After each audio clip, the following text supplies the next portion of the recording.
Of that, let's speak now to Mike Russouw. He is the CEO of Energy Thought Leaders, and he believes that Eskom needs to shut down 5 old and dilapidated coal-fired power stations to solve South Africa's electricity crisis. Mike, thank you very much for your time this afternoon. Before we get into the issue of privatization, let's talk about these 5 coal-fired power stations that you believe should be closed. Why? I think it's a simple equation. Very simply, let's say you've got 100 taxis, so that would be the fleet that you have, but you require 7. But of the 100, you require 70, but of the 100, 80 are are good vehicles, but every single one is in a bad condition. 20 is in the worst possible condition. So what do? Do you try and maintain all 100? Or do you focus your money and resources, which are limited, to the 8 that there is? So that's in essence what I'm saying. The 20 units there, they can walk away from. They do not provide reliable capacity. They are extremely expensive, and they're a burden. They are not an asset anymore. They're a burden. So it's better to take those resources. Nobody has to lose their jobs. Nobody has to leave Eskom. We need those people. They are good people. And redirect them to the bigger plants where they can get much more benefit much sooner and cut their costs and reduce demand on resources, which are limited. A burden, you say, Mike. What does this mean in terms of generating capacity? Yeah, everybody talks about capacity, and Eskom and the general public at large and even the media refer to capacity as the total fleet. That's not the capacity. The capacity that South Africa requires is the capacity that's available. So we must stop talking of capacity, but available capacity. The available capacity at the moment is probably around about 50%. So 50 of the 100 taxis are providing some form of income, but they are expensive and they need resources and they don't have resources. And so what I'm saying is, let's forget about talking about capacity. Let's talk about available capacity. And my argument is all about improving available capacity. Eskom continuously talks about providing more capacity. In other words, buying more vehicles, more plant, what. It's a waste of time and energy. Let's stop talking about capacity, talking about available capacity.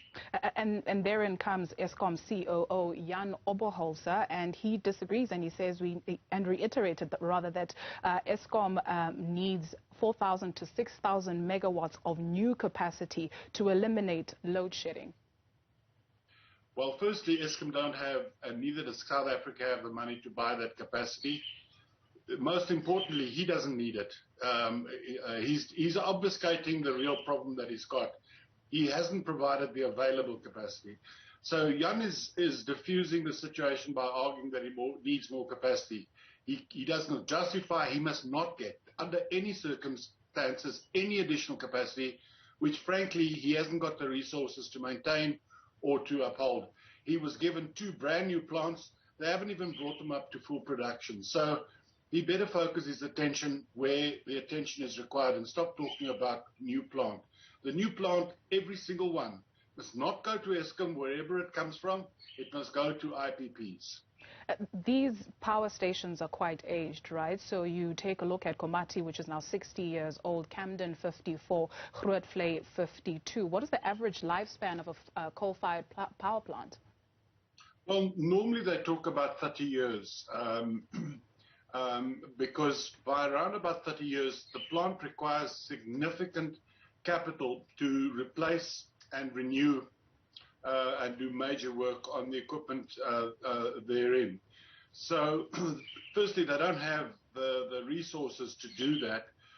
They definitely don't have the money, and we'll be wasting every cent to try and restore those plants at this point in time. So the prudent and the simple solution is walk away from them, take that money, take those resources and redirect them to the bigger units that are all struggling and screaming for capacity. If you listen to the power station managers in Eskom, without exception, they're all saying, we do not have the resources. Give us the resources.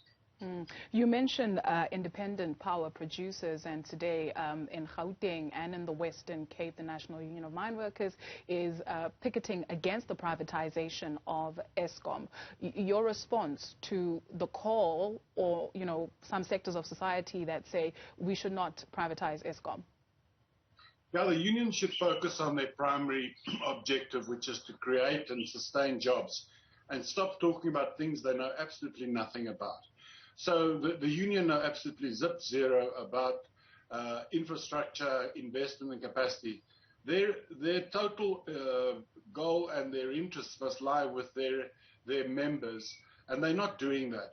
What they don't understand, if they start talking about all this nonsense, they're going to lose a significant amount of jobs. My solution says, let's keep those jobs, let's protect those people, let's get back to work and fix the bigger plants. That's what I'm saying. The union fail to understand that, and they're continuously talking about their objection to IPPs and so on, because they confuse this issue of privatization and job creation and job preservation, and they continuously have done so and continuously to do so. So they're missing the point entirely. Just a parting shot, Mike. You mentioned the cost of maintaining these power plants, and you say it's not cheap. Just how much is it costing us? Well, order of magnitude per megawatt of capacity available. Those plants are probably costing up to 3 times more than a megawatt of the newer generation plant. So it makes no sense. It makes no sense to waste money on trying to maintain old plant that just cannot be restored unless you unnecessarily invest or wastefully invest major amounts of capital to restore the pieces of equipment that need replacing in most cases and complete refurbishment in others. So they're better off spending their money on the newer plants. And that's the point of my whole recommendation. Mike, from what you've outlined throughout the entire conversation, it would appear to me, at least, and please correct me if I'm wrong, that there hasn't been a true appreciation or understanding of how things work, or how to get things to work at Eskom, not just with this leadership, but previous leaderships as well. It's true. Look, the issue is complex, and not boastfully speaking, but I'm probably the only person out there at the moment, independent person, that has experience in Eskom, in industry, in the regulator. I was served on the board for 3 years, and I chaired the Energy Intensive Users Group for many, many years. So I've experienced on both the consumption and the supply side, intimate experience on all sides. So if you put it all together, what I'm speaking of is a holistic and a sensible strategy which doesn't exist at the moment, because everywhere you look, whether it's in Eskom or on the supply side or on the demand side, whatever, most, if not all, these people have experience in a very small aspect of the whole picture. I happen to have experience in all those aspects, including government. I worked in the Department of Energy for many years. Mike Russouw is the CEO of Energy Thought Leaders. Thank you so much for your time this afternoon.